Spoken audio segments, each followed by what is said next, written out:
The Lexus LX has always been the choice for those that wanted to survive an apocalypse, but wanted their seats to massage them while they did it. It was the Land Cruiser, but in a tuxedo. Now, it's gone hybrid. And this is the 2026 Lexus LX 700H. Today, I'm going to find out if it's actually any good, or if it's just a Land Cruiser that spent too much time at the jewelry department.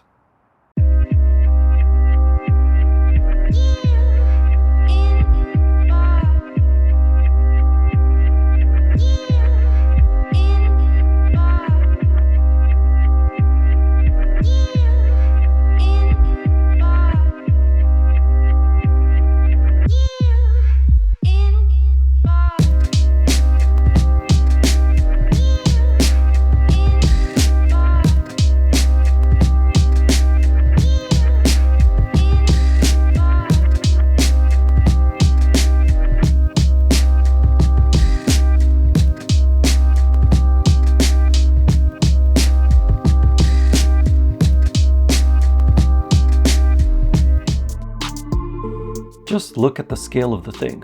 The 2026 Lexus LX 700H is not what you'd call subtle. It's what you'd call bold.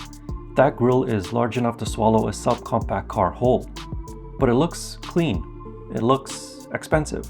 It looks like it owns the building it's parked in front of.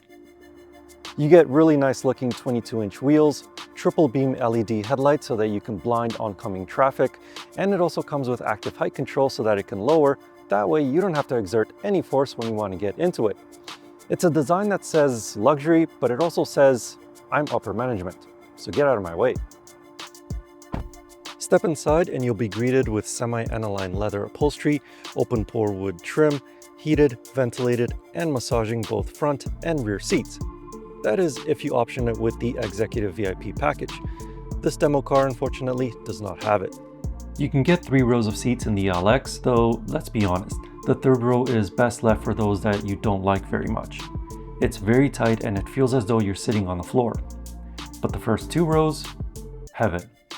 The seating position is high up so you can look down on others with confidence. The front seats are like thrones, wide, perfectly contoured, and plenty of space even if you're as tall as Shaquille O'Neal. The second row is nearly as indulgent. The seats can recline. There's independent climate zones, sunshades, and even TV screens to keep your kids entertained. Opening the power liftgate reveals 204 liters of cargo space behind the third row, which, let's be honest, is not really usable. Fold them down, however, and cargo capacity increases to 875 liters of space. With the second and third rows folded, the LX 700H has 1,767 liters of space. Is that class leading? No. But who cares when your luggage rides this comfortably? As for functionality, you get 2 screens, well, 3 if you count the digital driver display. The top 12.3-inch display is the main infotainment touchscreen. It supports wireless Apple CarPlay and wireless Android Auto, and it's overall fairly intuitive to navigate around. The lower screen is for your climate controls and additional vehicle parameters such as a G-meter. But the Lexus LX keeps a few physical controls, making it easy to change the temperature or turn on the heated seat while you're wearing a thick glove. On the features list, the LX 700H comes with heated, ventilated, and massaging front seats that I mentioned earlier, along with a heated steering wheel and heated and ventilated second row seats. There's a wireless phone charging pad, a digital rear view mirror, a head-up display, a 25-speaker Mark Levinson audio system that's like having a concert in your SUV, ambient lighting, power sunroof, and more USB ports than you have devices to charge. There's even a mini fridge in the center console for your glass of bubbly.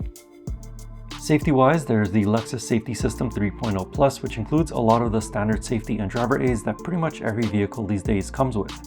But interestingly, this LX 700H with the luxury package doesn't have things like lane departure alert with steering assist, or left turn oncoming vehicle detection and braking, or traffic jam assist. On the move, take a listen. That's right, it is very, very quiet in here. And that's not just me lowering the background noises in editing. It genuinely is a quiet place to be. There's acoustic glass, extra sound deadening materials, and active noise cancellation. All of these make the cabin of the Lexus LX feel more like a first-class cabin rather than an SUV. Even at highway speeds, tire and wind noise are but a faint whisper. In a city, you could be driving through a place like Times Square and you wouldn't hear any of it. It's so peaceful you can almost meditate, though I wouldn't recommend it at 100 kilometers an hour. As for the ride, well, the adaptive dampers make it feel like as though you're driving on a marshmallow road. Of course, if you hit a really big and deep pothole with your shiny 22-inch wheels, you will feel it. But it doesn't feel like as though you're hitting a bombshell when you do drive over it. Speaking of bombshells, the old thirsty V8 engine is gone.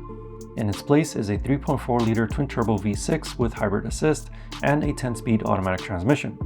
It produces 457 horsepower and 583 pound-feet of torque. Now, although this is a hybrid, it doesn't behave the same way as the hybrid system in a Prius, for example.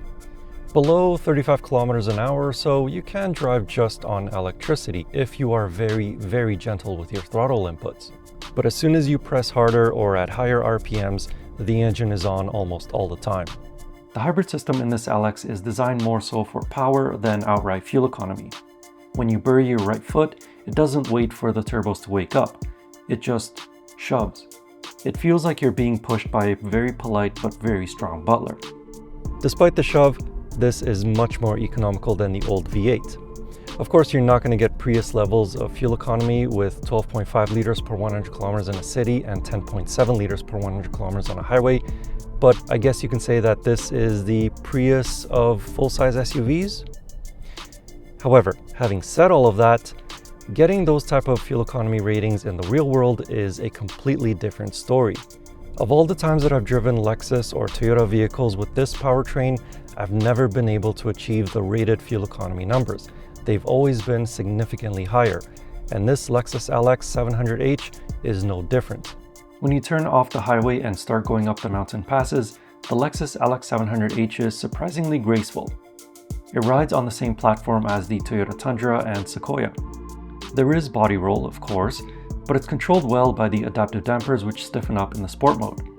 The steering isn't razor sharp, but it is precise enough that you can place the big SUV confidently. The hybrid system keeps the power band buttery smooth, and when you exit the corner, there's this calm authority. No grunting, no drama, just forward motion. Now, although it is a luxury SUV, Lexus does offer it in the Overtrail Plus trim.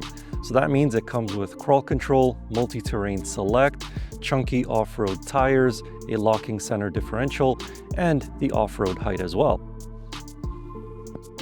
Of course, it won't tackle the wilderness like the Defender Octa that I previously reviewed, but it has enough wheel articulation to go over a small boulder and a ground clearance of about 10 inches with the suspension raised. So what is all of this going to cost you? Well, the standard LX 700H starts at just over $138,000 Canadian. This one with the luxury package is just shy of $150,000 Canadian. It's not cheap, but luxury isn't supposed to be cheap. So the 2026 Lexus LX 700H is a big, heavy, and deeply comfortable luxury SUV. But it doesn't feel like it's shouting all of that to the world. It's quietly saying that you've made it. It's still a rugged body-on-frame beast that can climb a mountain, but now it does it with a conscience and a battery. It's not the fastest nor the flashiest, but it is one of the most elegant ways to get around without buying your own private jet. In the meantime, if you would like to know more about this 2026 Lexus LX 700H, I have a more detailed written review of it over on my website. You can find that link in the video description or click on the pop-up banner right up here. And as always, I will see you in the next car, truck, or most likely another SUV. Anyway, thank you for watching. I hope you enjoyed the video and see you in the next one.